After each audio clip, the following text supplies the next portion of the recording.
Okay, so today we're going to be tackling something that I haven't done here on the channel yet, and it's something that has been requested for probably at least a solid couple years now. Every now and then a comment will pop up, and it seems like recently I've been getting this comment more and more. It's something that I've just kind of been putting off, haven't really put too much thought into it, but I thought, you know what, I think it's time to finally sit down and tackle this one. By your request, today we're going to be going over 7 of my favorite fragrance layers. So layering is one of those touchy subjects. You'll have basically people on two sides of the court. People who are saying fragrance is an art and you should not layer them together and that just ruins it. And then you'll have people saying, who really cares? It's not that big of a deal. Layer them together. So that's kind of in the position I am.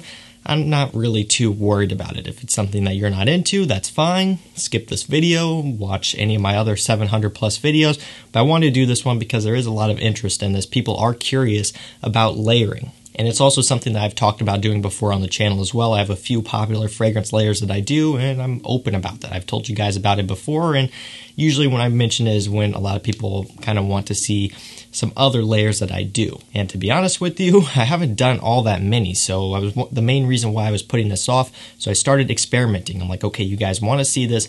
I'm going to experiment with a lot of the stuff I have, try different things I think are going to work together, and see how they come out. And I've got 7 of them here, my favorite fragrance layers as of right now. I can keep experimenting and keep doing more if you guys want to see more, but this is just kind of what I have and what I've tested and what works for me right now. So if you guys like fragrance videos like this, make sure you get subscribed to the channel down below. Also, while you're at it, go give me a follow over on Instagram at Chaos Fragrances. I really do appreciate your support over there as well. And all the fragrances that we talked about today will be linked down below in the video description. If you want to check any of these out, pick any of these up, hit those links down there and it'll take you to Fragrance Discounters, which is where you can pick these up. A lot of those links will be pointing to Fragrance X, which is a great discounter. They offer a nice balance between fast shipping and also some of the lowest prices around. It's where I do my shopping. I usually get my stuff in a couple of days, so it's pretty solid. So let's go ahead and crack right into this one. This is going to be my first layer. This is the one that I've probably been doing for the longest, and this is by far the one that I do the most and the one that I have talked about quite a bit. I did this before I had thought about trying to put this video together, so this is just kind of something that I started doing for whatever reason, and I do it quite often. This one is Aventus and Elysium. So I've talked about this quite a bit, and they work really well together. Aventus, of course, doesn't need to be described, but for the sake of doing this video, I will. This batch, bergamot heavy for me. I don't get so much pineapple from Aventus, at least not these newer batches. I mean, the older batches that I have, 2016, 2017, I'll get either a more citric pineapple or more of a sweet-leaning, creamy pineapple. And to be honest with you, there's a little bit in this batch. This is a 2019 batch, I believe is what it is. Yeah, 19Z01N, but it's more bergamot heavy for me. That's just my, what I get from this one. So you get nice bergamot and woods, a bit of a black currant mix from this one, and that mixes with the grapefruit, lemon, black currant, and just the rest of Elysium, and they really work well together. You'll hear people say that Elysium is similar to Aventus, and they're not. They're completely different, so don't worry about that. But they do work amazing together. For me, these are a couple of my favorite niche fragrances, so it works out really good that I can wear them both at the same time and have it smell good. It's a great layer. I've done it multiple times, and it just works out really well. Elysium here, the Parfum Cologne, has really nice projection. It really kind of radiates and pops off the skin, kind of sparkles and bright, especially in the summertime. And longevity is pretty solid, honestly, from the Parfum Cologne as well. And Elysium has really good both projection and longevity, so they work great.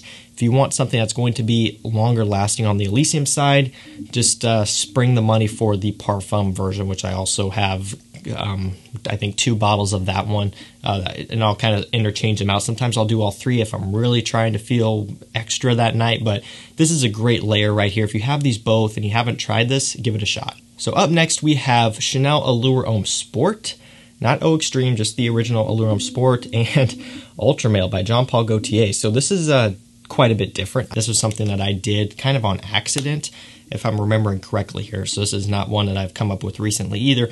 But Allure Homme Sport, nice tonka bean, orange, aldehydes, sea notes in here a little bit. So it's a very summer fresh fragrance with a bit of a creaminess as well. Very, very good scent. One of my favorites actually from Chanel, and just in general, it's very wearable.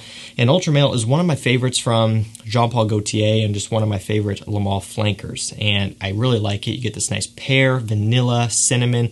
It's very juvenile, it's very youthful, it's very playful, but it's also very fun. This is a fun fragrance to wear. I just like wearing it, I enjoy it.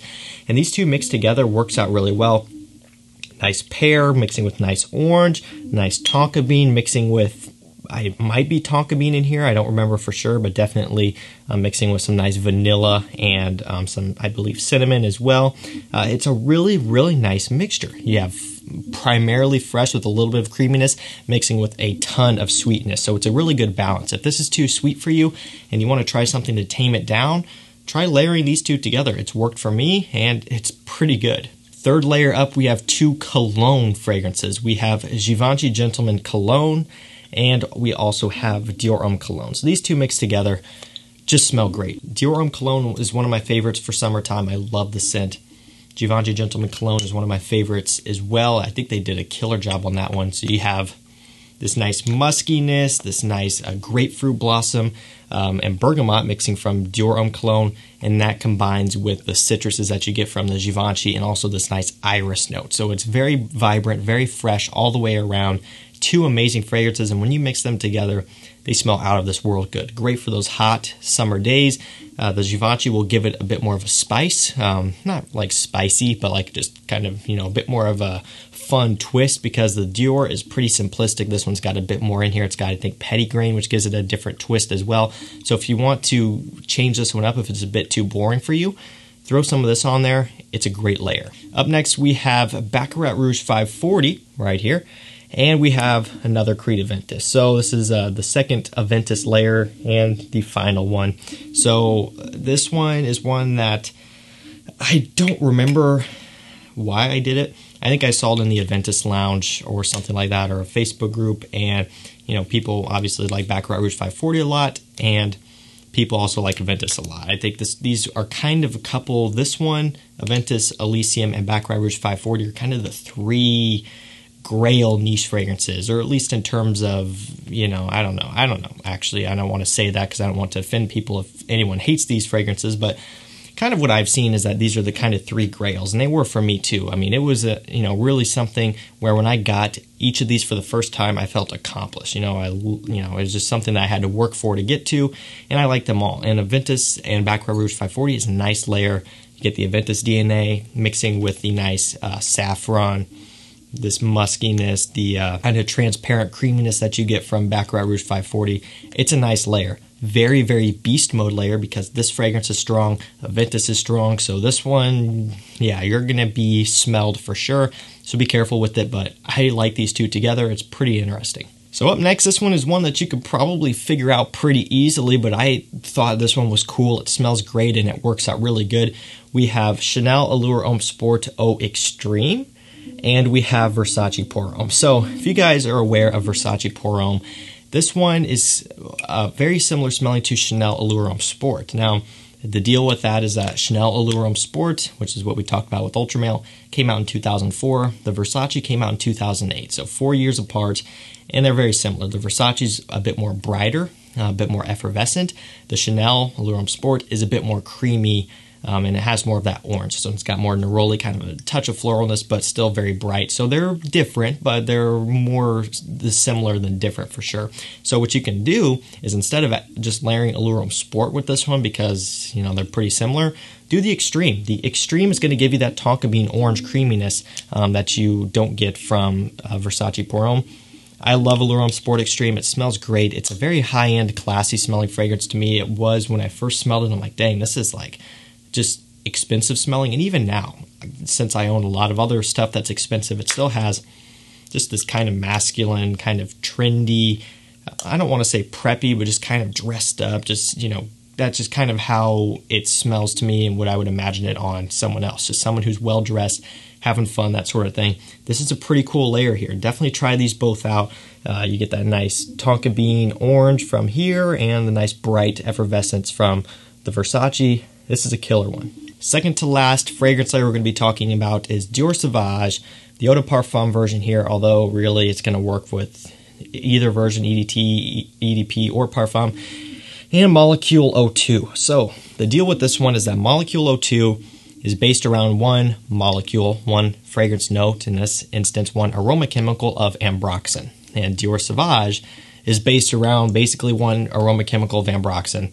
What this one has, I think, what is that, star anise or something like that, or star blah blah. And then it also has that nice kind of spiciness, bergamot opening, all that stuff. So you're getting kind of a bit more ambroxan. Now what you could do, and I didn't really think of this, but you could just use the Parfum, and then since that one's a bit more mature, spray some of this on and get a bit more of a heavy dose of ambroxan. You probably don't need to do it that much with the EDT. The EDP, you know, still probably don't need to do it that much either, but it's an interesting layer. If you want ambroxan overload, you want to really amp up your projection and in turn just amp up your compliments, this is a cool layer right here. It works out really nice. Both are very good performing. This will treat you well for sure. And finally, the last fragrance layer we're going to be talking about today is Spicebomb Extreme by Viktor and Rolf, one of my personal favorite winter scents, and Bvlgari Man in Black. So this one's interesting. The Bvlgari gets some comparisons to Spicebomb Eau de Toilette, and I do get those comparisons. This one, the Bvlgari, has a bit more of a booziness because it's got a alcoholic note in there, and it's also more upscale and more dressed up smelling. Man in Black, like I said a million times, and the bottle design is the perfect representation of the scent. It smells like a guy who's well put together, well dressed, going out for an event. Spicebomb EDT, probably not something I would do for that. It's a bit playful. It's a bit, you know, kind of I don't know, almost bad boyish. I don't really like saying that either. It's kind of just a bit player-ish. Maybe is more appropriate as kind of a guy who's out playing and, you know, hitting the game up or whatever. It's, again, I don't know what I'm talking about here, but you know what I'm saying. So these two layered together is great. You get that booziness from here. You get that nice vanilla, spicy tobacco from Spicebomb Extreme. Two of my favorites for wintertime combined together. It's a really killer combo. So guys, there you have it. That was 7 of my favorite fragrance layers. Again, I haven't really, you know, experimented with this one too much. It's kind of one of those things where, you know, like the Aventus and Elysium I did on a whim or something like that. I don't remember how that came to fruition either. Maybe I saw it on Facebook groups as well. People were doing it. And so I did that and I loved it, and I still do it quite often. And, you know, a few others just kind of happened by mistake. I believe the Ultramale and Chanel happened kind of on accident. I wore one of them, and then I wanted to switch fragrance, and I wore the other, and I didn't wash it off, and it ended up working out really good. I'm like, ooh, I forgot I had something else on, sprayed it on, and it worked. And then some of these others I tried just to make the video, and they worked out really well. So if you want to see more layering videos, because I don't think there's too many of them out there, let me know down below in the comments. Like the video, leave a comment saying, hey, you want to see more, get subscribed to the channel, all of that stuff. The numbers going up shows me that this is something you guys want to see, and I will keep testing down here in my lab, just spraying things on and layering them together. It's also worth noting that, and maybe I should have said this at the beginning, when I layer these, I don't put them in a decant, you know, and spray it on. What I do is I'll just do one spray of Aventus, one spray of Aventus, and then back here, one spray of Elysium, one spray of Elysium, right? So I'm not layering them together, I'm not spraying them in the same spot, I'm just wearing them at the same time, just to kind of clarify with you. And I'll go over that in the beginning of the next video if you guys want to see another one. So again, thank you guys so much for watching. All these fragrances will be linked down below for you to pick them up as well. Stay safe, stay healthy, and we'll see you tomorrow with another one. Take care.